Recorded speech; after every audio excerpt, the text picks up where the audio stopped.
Selamat pagi anak-anak kelas 3 semuanya. Hari ini kita akan belajar tema 2, menyayangi tumbuhan dan hewan. Subtema 1, manfaat tumbuhan bagi kehidupan manusia. Pembelajaran 1 sampai 6 dengan muatan pelajaran bahasa Indonesia dan matematika.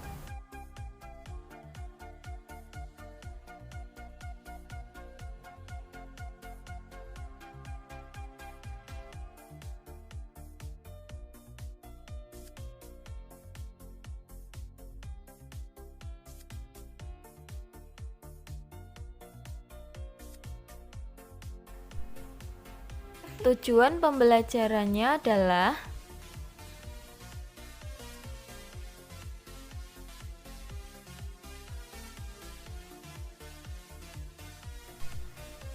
anak-anak, Tuhan menciptakan beragam jenis tumbuhan. Tumbuhan bermanfaat bagi manusia dan hewan. Manfaat tumbuhan banyak sekali. Di antaranya yang pertama sebagai sumber makanan. Contohnya sayur-sayuran dan buah-buahan. Yang kedua untuk bahan baku industri. Contohnya pohon karet diambil getahnya untuk dibuat ban. Kelapa sawit untuk minyak sayur. Biji kopi dan daun teh untuk dijadikan minuman. Yang ketiga untuk peralatan rumah tangga.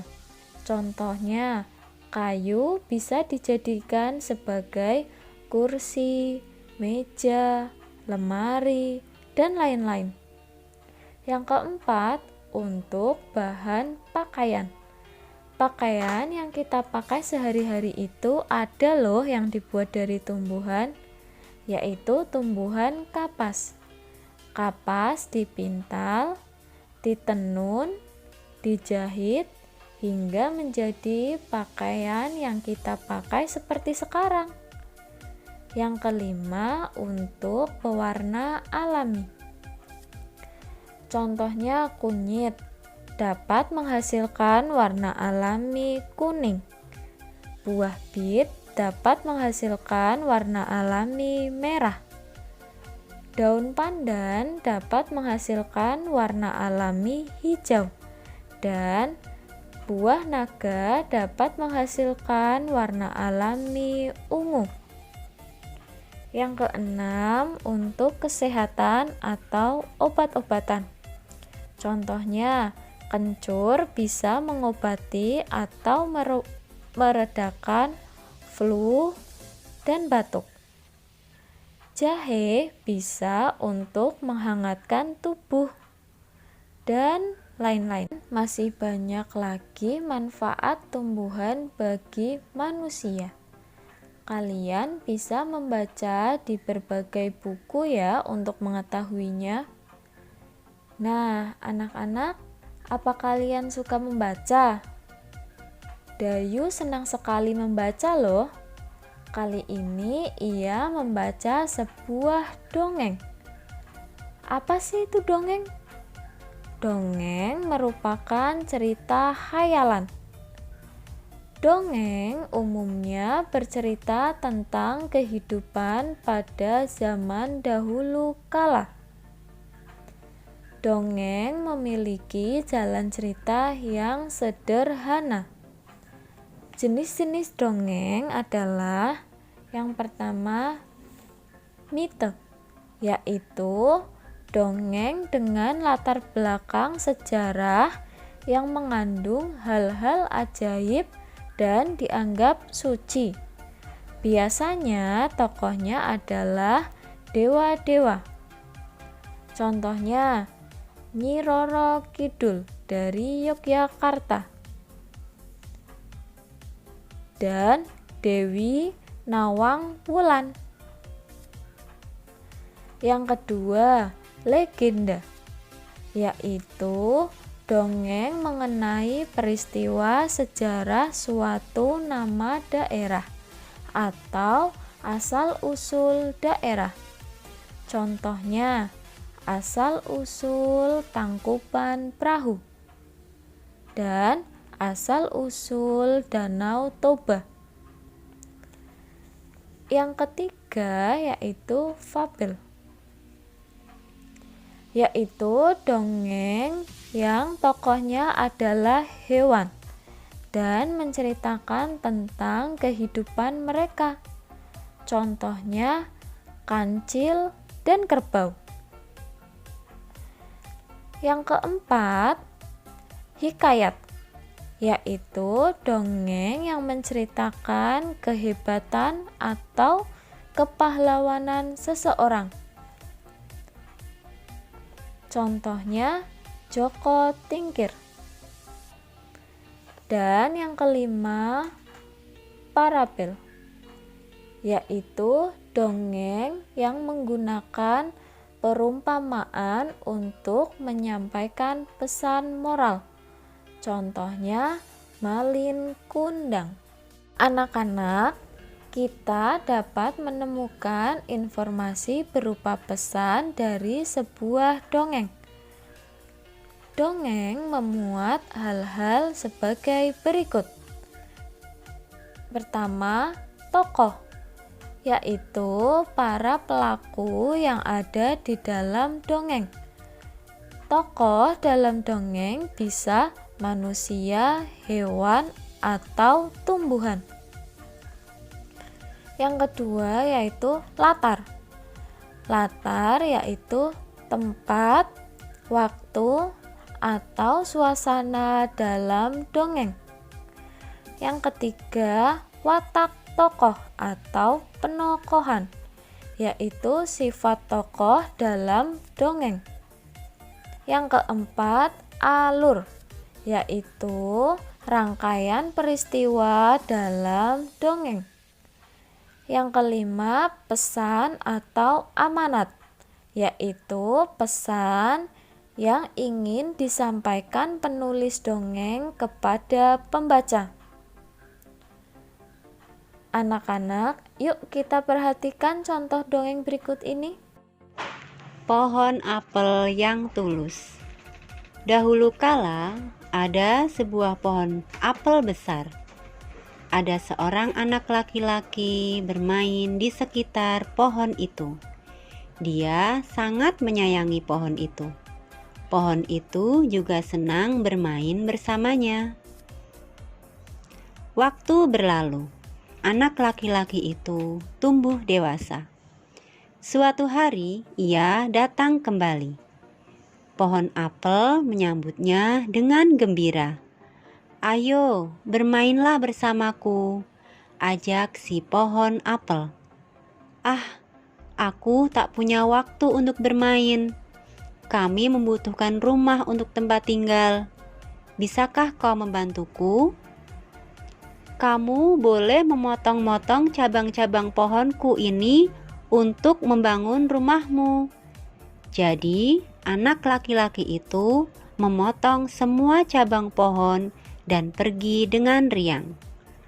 Pohon apel itu senang melihat temannya bahagia, tapi dia tak pernah kembali sejak saat itu. Pohon apel kembali merasa kesepian dan sedih. Akhirnya, laki-laki itu kembali lagi. Laki-laki itu dan pohon apel sekarang sudah sama-sama tua. "Aku sudah tak bisa memberikan apa-apa," kata pohon apel. "Tidak apa-apa, aku hanya membutuhkan sebuah tempat untuk beristirahat," jawab laki-laki itu. "Baik, sisa batang pohon tua adalah tempat terbaik untuk bersandar dan beristirahat. Duduklah sini bersamaku dan beristirahatlah," kata pohon apel. Laki-laki itu pun duduk bersandarkan pada batang pohon yang masih tersisa. Pohon apel pun menangis bahagia. Akhirnya mereka pun bersama lagi. Anak-anak, dari dongeng yang sudah kita dengarkan tadi, kita akan menyebutkan unsur-unsur yang ada dalam dongeng pohon apel yang tulus, yaitu tokoh, anak laki-laki, dan pohon apel. Latar tempat di kebun apel. Watak tokohnya adalah anak laki-laki, wataknya suka meminta.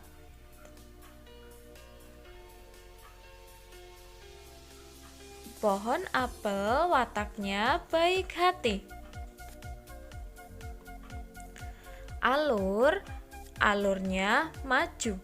Alur dari dongeng tersebut yaitu alur maju, yaitu tahapan cerita berawal dari masa kecil sampai menjadi masa tua, atau berawal dari masa lampau menuju ke masa depan.